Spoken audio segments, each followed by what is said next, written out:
Hello everyone, I'm here today to present my Dante's Inferno project, and it is a cross mixture between the classic board game Candyland, and then also I added the characters from Willy Wonka to represent the people you might see within the 9 circles of hell.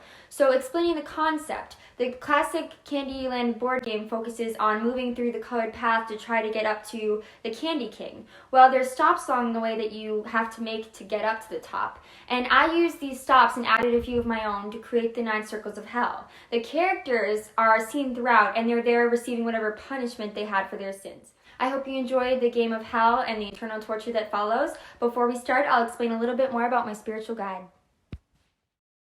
So my spiritual instructor would have to be my dance teacher, Megan McLeod, because of her personality, number one. She's calm, collected, refined, poised, and she just commands respect. And it's really important that you respect the person that's supposed to be your guide, because your respect for someone means that you'll listen to and absorb the information that they're asking you to. And not only that, she's just a very calm person, so it's easier to follow someone who's calm. And my personal connection to her means that I feel like I understand her personality and she understands what I struggle with, what my weaknesses are. She's not only my dance instructor, but she also gives really good advice about just life in general, and she lives her life to the fullest. I think that's really important. And as a creative art person, she already is very spiritual. I think it's more beneficial to choose someone I know personally versus someone who might have more historical significance, because that person might have more historical significance, but I don't actually know what their character is. I might not be able to connect to them. Circle 1. So the first thing I'd like to talk about is Circle 1, which is Limbo. And Limbo is like the start of the board game, and this is where people get stuck between heaven and hell.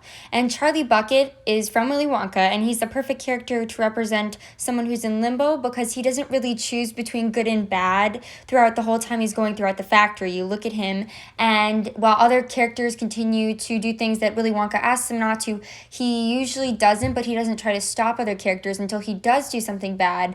The punishment for those people who are in limbo, as well as Charlie, would be to wander through the meadow before the start of the game. They never get to start the game, or you can think of it as there are a ton of people wandering through a meadow, and they continue to see this path going upwards, but they can never quite reach it. And no matter how far they continue to walk through the meadow, they can never also reach the path going downwards. So you're just stuck in place, continually walking forever. Now we move on to Circle 2. So this next one is a little bit of a stretch, because usually lust means being in love with someone else. However, in Violet's case, she is in lust with her bubblegum. She can't get enough of her bubblegum, and she continually, in the movie Willy Wonka, continues to go after it. She can't stop chewing it.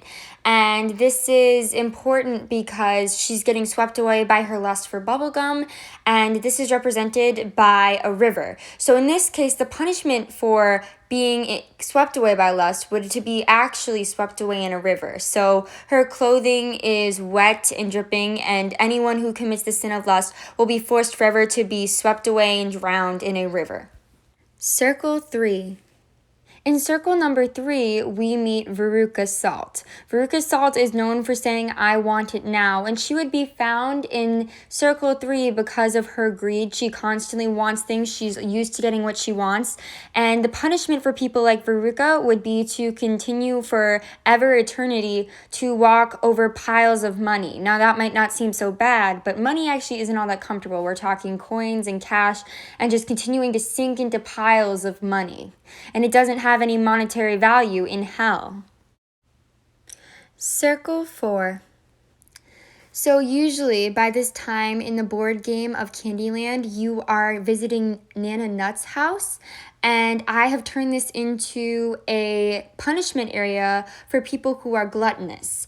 And such a character may be Augustus Gloop from Willy Wonka. And he is a gluttonous boy because he cannot stop himself from eating, and he just continues to eat food. He doesn't know how to stop. He doesn't have control over himself. He just continually, constantly has the need to consume more food. He wants more food. He overconsumes things. And that's why he's a perfect example. And the punishment for people who are gluttonous, whether with food or other objects in their life, is to continue to be forced to eat peanut butter, as you can see that Augustus is holding.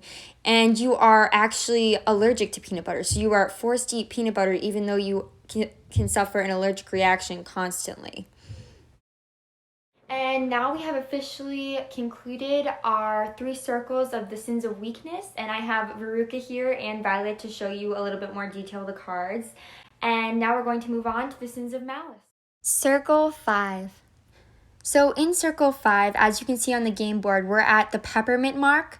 And this circle 5 also represents the sin of wrath or anger, and the sign is time to cool off the wrath. And the perfect character from Willy Wonka to represent a person who might be stuck in this punishment would be Mike TV. Mike TV is a kid who plays video games and he gets really angry when people take them away. He's just quick to anger about everything and has a really bad attitude. So the punishment for people like Mike TV would be to be stuck in a cold, not overly cold, but cold area with overly cheerful people, and they wouldn't be allowed to say anything negative, so it would keep them from being hot-tempered. On to circle 6.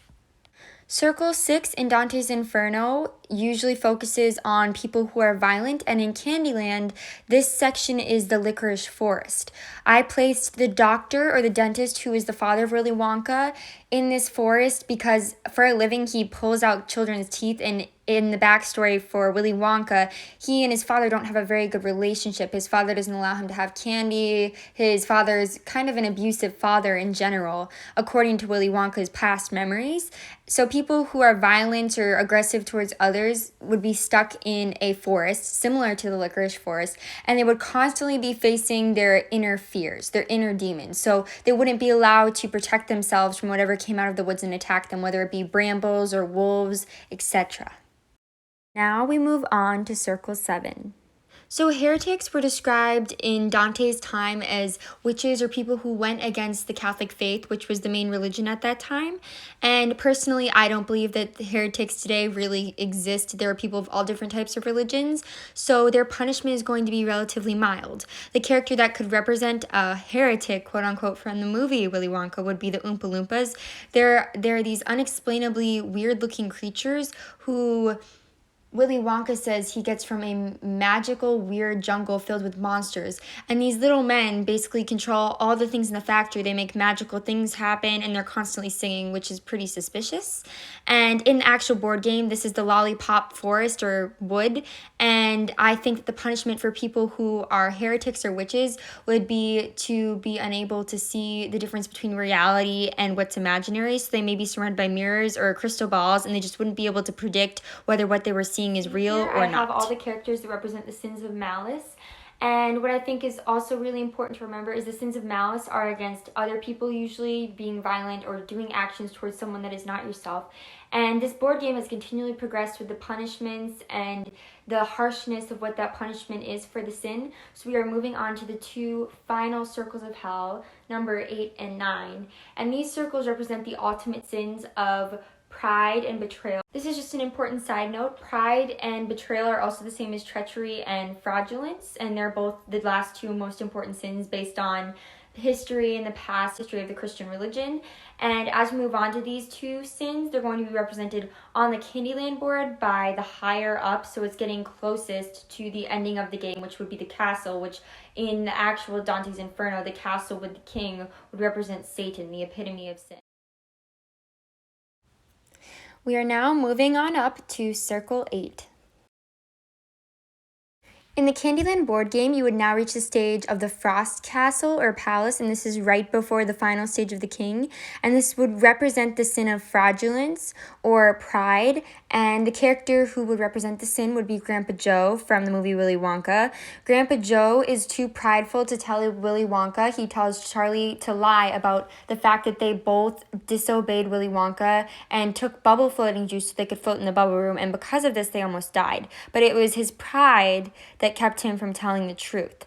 And for people who do not tell the truth because of their pride, or they let pride get in the way of things in their life, they would be frozen, just as in Dante's Inferno, frozen forever within a wasteland. So they would be freezing and barely able to move, but they will continually be forced to recollect on the moment where their pride lost them something important to them. Circle 9, the worst of them all.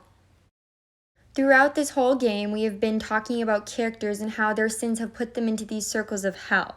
And in this case, it wouldn't be the movie Willy Wonka without the character himself. He represents Satan, in other words, and he's also a person who represents the sin of betrayal, because in the story, he promises the children that if they make it to the end of the tour, they will win a prize they may not know what it is exactly. When Charlie and his grandfather make it to the end of the tour, however, he tells them that they will not be winning a prize because they cheat.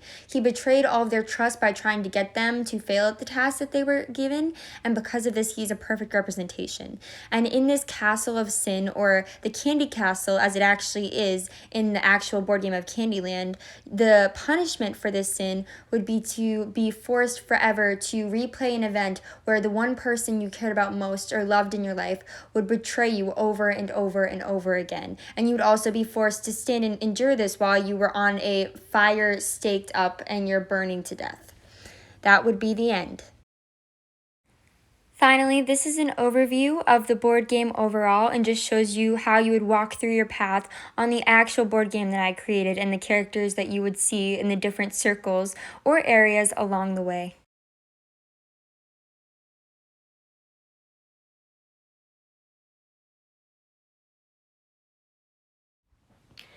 Here we are at the very end, and here's Grandpa Joe, who has committed the sin of fraudulence, one of the worst sins, and then the final, biggest sin, Satan, also represents betrayal. I hope you have enjoyed this presentation, and this is my interpretation of Dante's Inferno as a board game, also represented by the characters of Willy Wonka. Thank you.